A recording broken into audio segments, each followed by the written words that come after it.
Good morning. Can you guess the location? Yes, this is where we're shooting another sunrise night to day time lapse on a slider on this edge. Let's do this.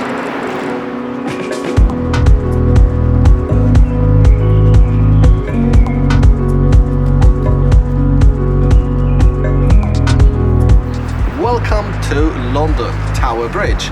We are just south of Tower Bridge and I'm today shooting a night to day sunrise time lapse of this epic location, major London landmark, and I'm using the 1.6 meter slider to achieve a little bit of parallax for that night to day time lapse to look absolutely epic.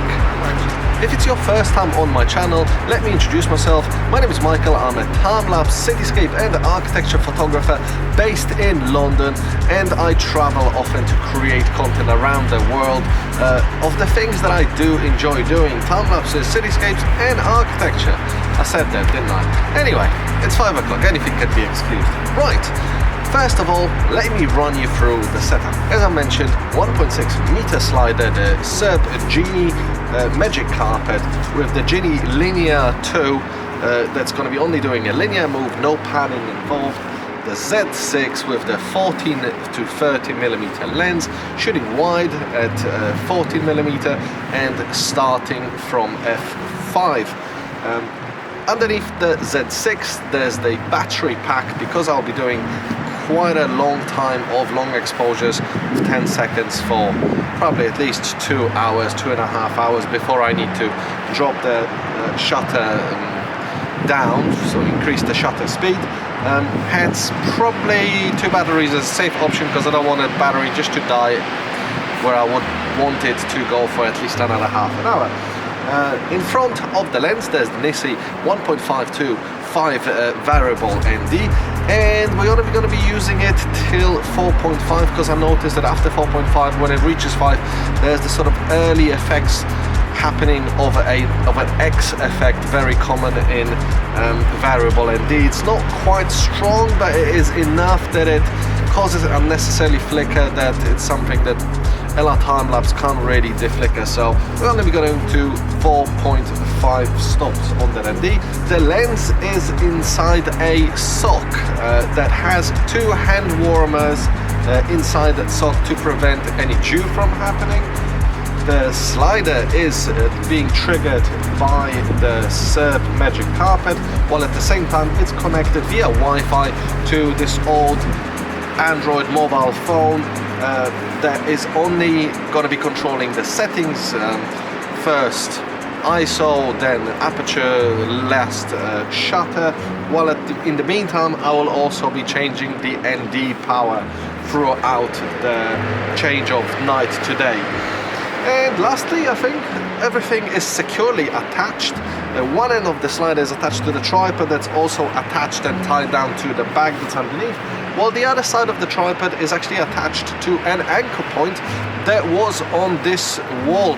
Probably something to do with the lifeboat security boxes that are here. I think that's it. I'll be updating you on how this time-lapse progresses in the meantime.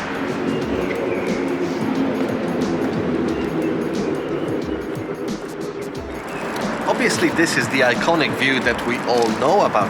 However, just below here, literally behind this wall, there's like this cool staircase that leads to well, a little beach, you could say, but only when the tide is low. And the tide was low this morning, so just before I set this up I was wondering, can I set up the slider on these stairs that lead to the beach? But unfortunately the door to enter this pathway that leads to these stairs was closed, and while I was setting this up I literally heard someone opening it at bang on 6 o'clock.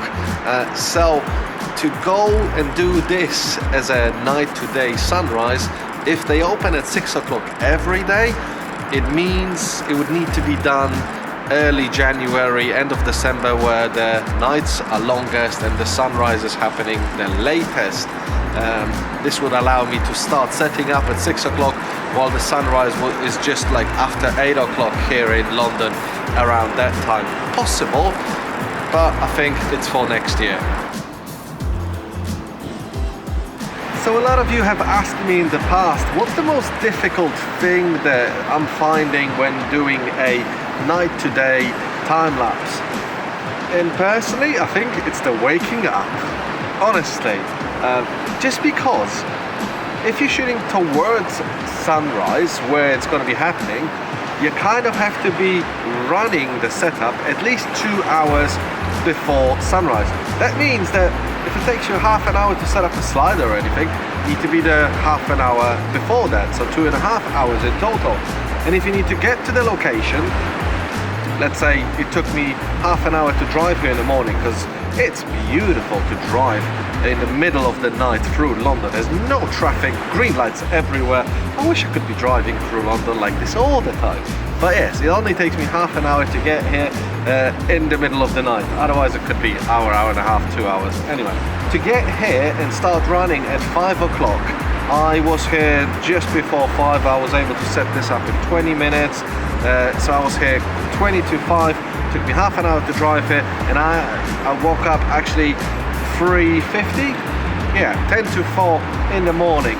And sunrise is at 7 o'clock. So to wake up at this ungodly hour, get here, set up, and be running is probably the most difficult thing when it comes to night to day time lapses. While the other challenge that I'm setting myself up now lately is, while I'm setting this up, I'm trying to also vlog and explain you how I'm setting this up while not having coffee when I leave home, because I don't want to wake up the kids. Means if I don't find a coffee while I'm driving here, and there's one McDonald's that wasn't open on my way here, yet all their adverts say we're up when you're up or something like that. No, it is bullshit. Yeah, they're not up when I was up, and it's, where is it today? Wednesday. So yeah, they weren't open, and I didn't get my coffee. So my ramblings can be a bit weird. I'm still trying to be as lively as I can without coffee here, but yeah, I've not had coffee in the morning, and I'm grumpy. So yeah, these are the two main challenges that I'm finding: waking up and then not having coffee when I'm actually doing this.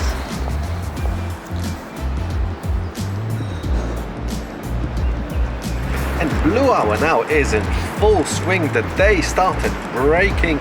Had to adjust my white balance on this camera, and wanted to show you around here, now that the settings are changing and my exposure is going up, I need to make changes to the aperture first, because the ISO is already and started at 100. So basically, with the phone being connected via Wi-Fi to the camera, I'm waiting for the screen to show up, which is then gives me the gap to click a button on the phone to adjust to the next aperture. So I'm waiting for this to go on, and then I click the next higher aperture. And this way I'm operating the camera in a sort of a standard ramping time-lapse, holy grail time-lapse mode, without interfering with the camera, touching any buttons which could introduce shake, which would just be an extra step in post-processing, because you need to stabilize the footage, and yeah, you just don't want that.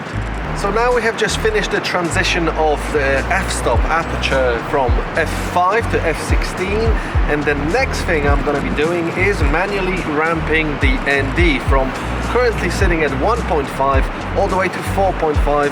As I said, we're not going to be reaching that full 5 stops of ND, because there's an undesirable effect happening in that last half a stop. So just from 1.5 to 4.5 by tiny little increments every 3-4 frames.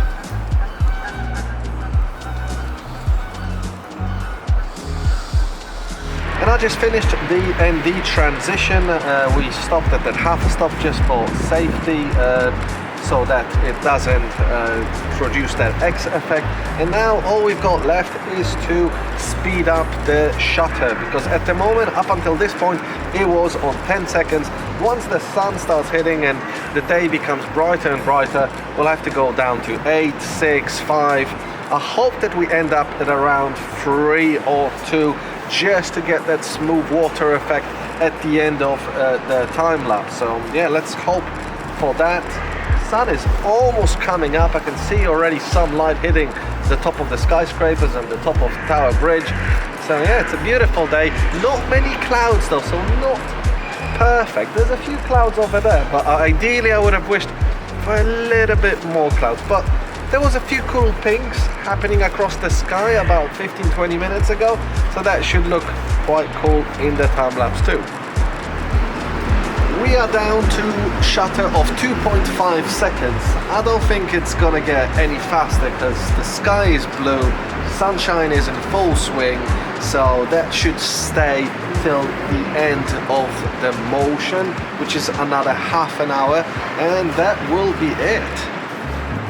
The time lapse is 5 minutes away from finishing, and I've got 15 minutes to get back into the car because the free parking here is till 8:30, and then you have to have a residence permit, or you go to a really expensive like £5 or £8 an hour car park. Otherwise, yes, this will be the end of today's session. Once I pack this, it will be the time that I will show you how this time lapse turned out. Thanks a lot for watching. Hopefully you will like this video, and leave me a comment if you've got questions regarding shooting a holy grail time lapse. And I think this will be it. See you later guys in the next video, and now enjoy the time lapse.